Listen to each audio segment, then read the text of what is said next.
Renacimiento. Al fenómeno cultural o movimiento realizado que surge en Europa occidental durante el siglo XIV, siglo XV y siglo XVI. Se muestra como característica esencial su admiración por la antigüedad grecorromana, entusiasmo que considera las culturas clásicas como la realización suprema de un ideal de perfección. Se trataba de un renacer y un volver a dar vida a los ideales que habían inspirado a aquellos pueblos. El término renacimiento simboliza la reactivación del conocimiento y del progreso tras siglos de predominio de la mentalidad dogmática establecida en la Europa de la Edad Media. Esta nueva etapa planteó una nueva forma de ver el mundo. Renacimiento. Se denomina al fenómeno cultural o movimiento de rehabilitación cultural que surge en Europa occidental durante el siglo XIV, que se desarrolla en los siglos XV y XVI. Se muestra como característica esencial su admiración por la antigüedad grecorromana.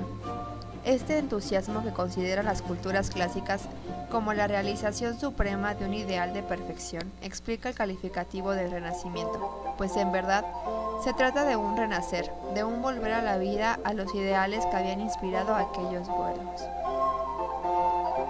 Renacimiento simboliza la reactivación del conocimiento y el progreso tras siglos de oscuridad en la Europa de la Edad Media.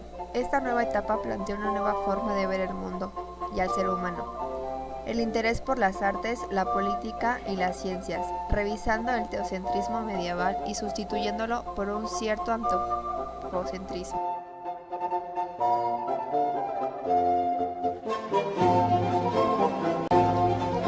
El arte renacentista se caracteriza por los regresos a los modelos clásicos grecorromanos.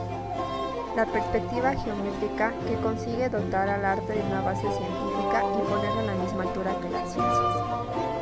Busca el orden, la proporción y la armonía, una simetría. La expresión de un orden intelectual y profano en el que el número, la proporción y la medida juegan un papel importante. Temas válidos en cualquier época y cultura por ser inertes al género humano y sobre todo busca la perfección en el acabado de sus obras, en la técnica y en el tratamiento de los detalles. Un claro ejemplo de todo esto es la gran cúpula de la Catedral de Florencia en Italia, diseñada por Filippo Brunelleschi. El primer gran arquitecto del Renacimiento italiano se empezó a construir en 1420 y se tardó 14 años en acabarla. Filippo Brunelleschi nació el 15 de abril de 1377 en Florencia, donde recibió formación como orfebre. Arquitecto y escultor italiano, fue el arquitecto italiano más famoso del siglo XIV y con Alberti, Donatello y Masaccio, uno de los creadores del estilo renacentista. Se formó como escultor y orfebre e inició su carrera en el ámbito de la escultura. No es de extrañar, por tanto, que participa en el concurso para la realización de las puertas del Baptisterio de Florencia en 1401. Brunelleschi participó en otras artes como por ejemplo la escultura, un gran genio del Renacimiento. Sus profundos conocimientos matemáticos y su entusiasmo por esta ciencia le facilitaban el camino, además de llevarla al descubrimiento de la perspectiva. La clase del arte del Renacimiento. A Brunelleschi se debe de hecho la formulación de las leyes de la perspectiva central, tal como afirma Alberti en su famoso tratado de la pintura. Pero en su época su fama estuvo asociada sobre todo a la cúpula de la catedral de su ciudad natal, Florencia, ya que sus conocimientos de ingeniería le permitieron solventar los problemas en apariencia insolubles de la construcción de dicha cúpula, por lo que sus conciudadanos lo venciaron. De hecho, en la actualidad la cúpula continúa siendo su obra más admirada.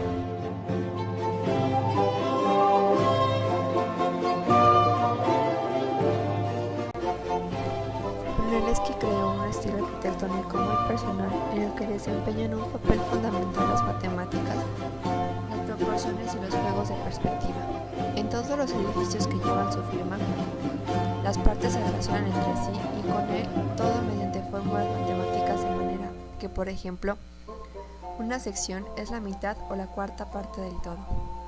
También entran en juego las combinaciones de diferentes figuras geométricas, ya que para Brunelleschi, como buen renacentista, la estética no era un juego de azar, sino el resultado de la correcta aplicación de una serie de leyes preestablecidas. Precisamente por ello, sus edificios no son aptos para suscitar emociones, sino para intentar comprender fría y racionalmente las leyes que el artista quiso plasmar.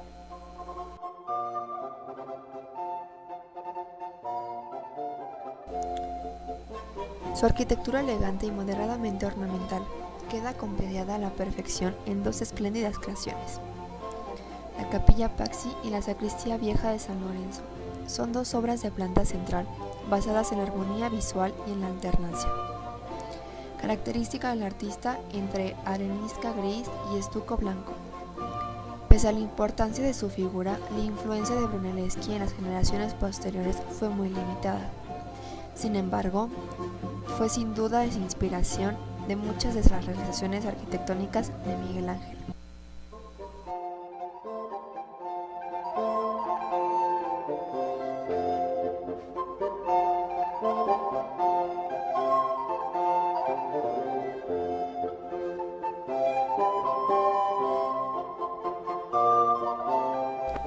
La gran cúpula de la Catedral de Florencia es su obra más famosa.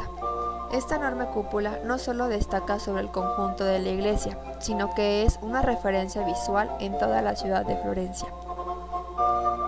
Esta cúpula consistía en la superposición de dos bóvedas esquifadas octogonales, una dentro de otra. Gracias a esta disposición, los esfuerzos quedaban repartidos junto a una ligereza excepcional y se convirtió en el modelo constructivo de cúpula durante varios siglos. Su estructura inicial contaba con 8 nervios que sirven de apoyo para el resto de los elementos decorativos. En 1418 se iniciaron los trabajos para la Basílica de San Lorenzo, uno de los edificios más emblemáticos de Brunelleschi. Inspirada en las basílicas paleocristianas, se trata de un templo con planta de cruz latina de 3 naves, planteada bajo un esquema de 2 por 1, es decir, con la nave central más alta y ancha. El Palacio de Pitti, otro edificio muy importante de Brunelleschi.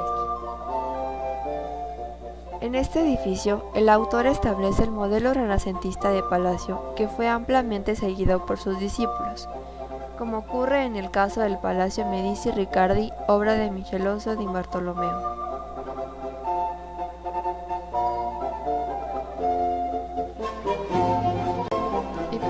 Tenemos la Capilla Pazzi.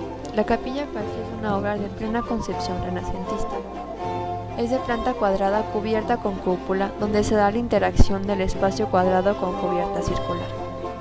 La fachada se articula mediante un pórtico con columnas por el que se accede a la construcción, que combina el arco central con superficies adinteladas. En esta superficie hay un entablamiento que rompe en el centro en el arco de medio punto. En todo el edificio se aprecia la búsqueda de la armonía frente a la monumentalidad. Para nosotros, Felipe Brunelleschi fue el arquitecto más famoso de esa época, un arquitecto muy reconocido y admirado por todo su trabajo. Es por eso que deducimos que el trabajo de él era ser un gran matemático, un escultor y un gran arquitecto, entre otras cosas que él hacía. Es por eso y mucho más que pensamos que él era una persona muy buena hablando profesionalmente.